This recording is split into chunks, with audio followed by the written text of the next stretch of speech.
Hi everyone, welcome back to another tutorial from Wake&Tech. In this video, we are going to be learning how to find your BitMart ID.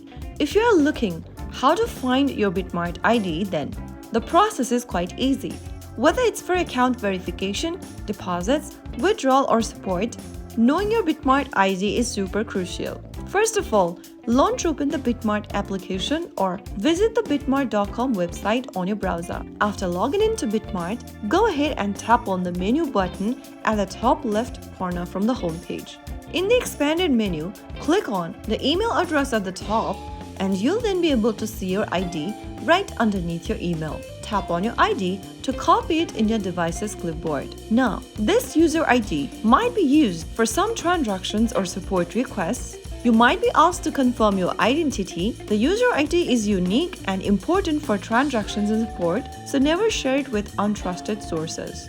So that is how you can easily find your BitMart ID in just a few simple steps. If you found the video helpful, don't forget to like, share and subscribe to our channel. I will be back again in the next episode. Thanks for watching.